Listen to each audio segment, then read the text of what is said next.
है।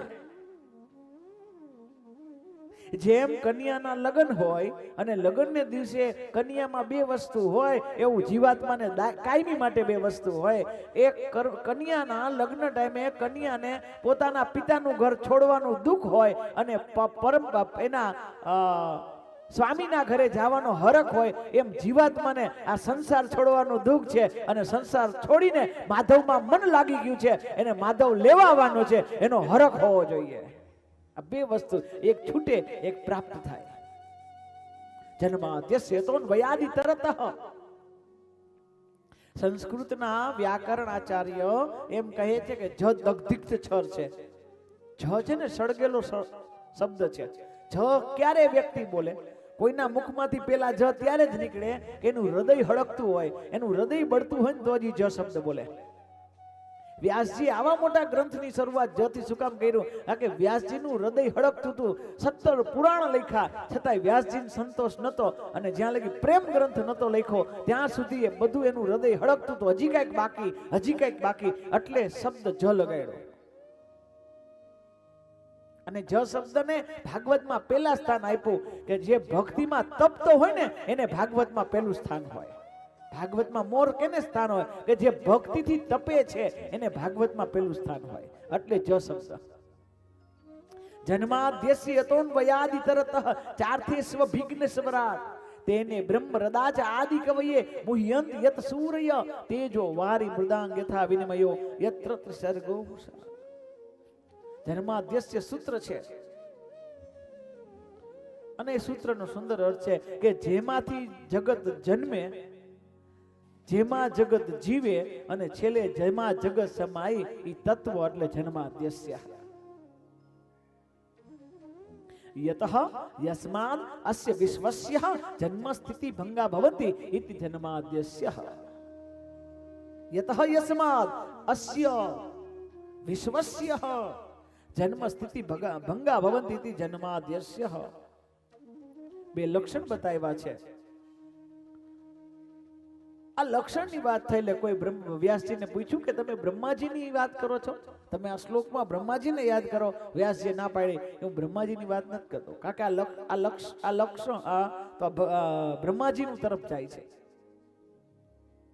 જગત કેને કહેવાય? સરેતી જગત, જે ધીમે ધીમે કાળના મુખમાં જાય એને જગત કહેવાય.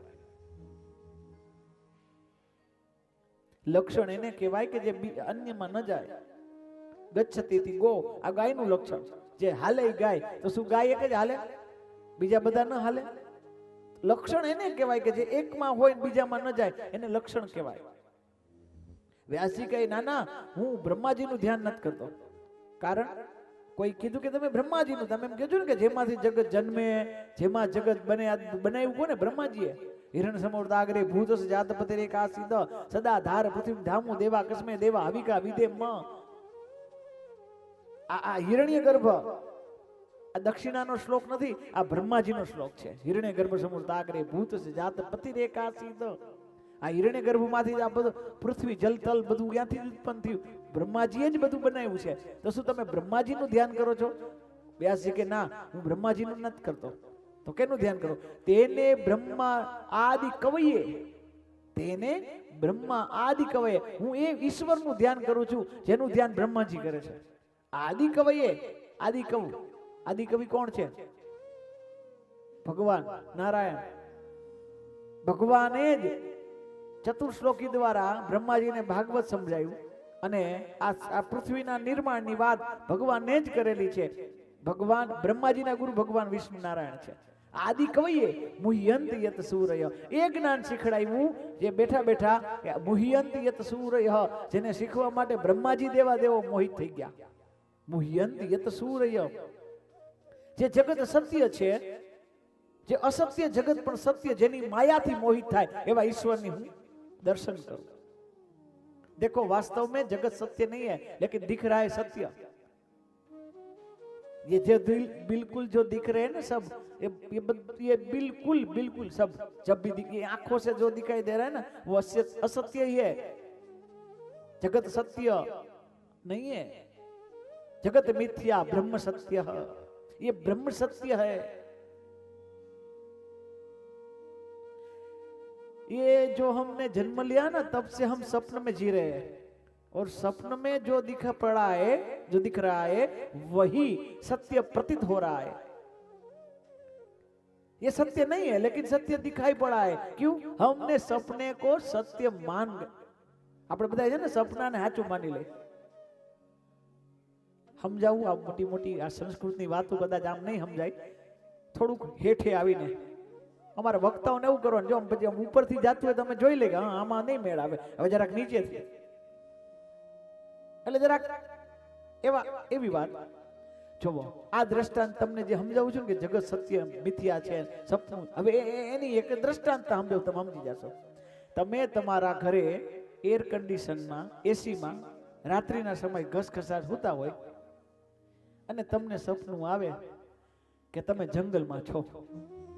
આવું સપનું આવે કે તમે જંગલમાં છો, તમે એકલા છો અને પછી અહીંયા કોક મોટું હિંસક પ્રાણી કૂતરું તમારી પાછળ દોડ્યું તમને ખાવા માટે અને તમે દોડ્યા, તમે દોડો છો, પાછળ કૂતરું છે, હકીકતમાં તો તમે તમારા એસી વાળા રૂમમાં સૂતા છો। આ વાસ્તવમાં કઈ બન્યું નથી, ખાલી સપનું જોવો છો અને પછી ઈ બાજુમાં આવે ને જેમ બડકું ભારો આવે ને તો તમે હકીકતમાં રાડ પાડો છો। એ માં, ઘરવાળી એમ કે હુઈ જાવ ને અત્યારે શું રાડું પાડો છો? તો આ હકીકત નથી પણ શરીરે એને હકીકત માની લીધું, જે આ રિયલ નથી, આ તો સપનું છે પણ શરીરે એને હકીકત માની લીધું। અને થશે શું?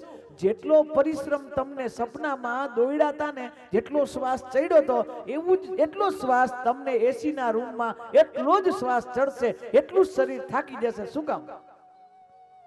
કારણ કે આ હકીકત નહોતું પણ મને જોયું ને એને હકીકત માની લીધું। એમ સંસાર હકીકતમાં છે નહીં, આ મન જોવે છે ને એને સાચું માની લે છે। આ જગત મિથ્યા અને બ્રહ્મને જોયું નથી, એ બ્રહ્મ સત્ય છે, એટલે આપણે કે બ્રહ્મ સત્ય જગત મિથ્યા।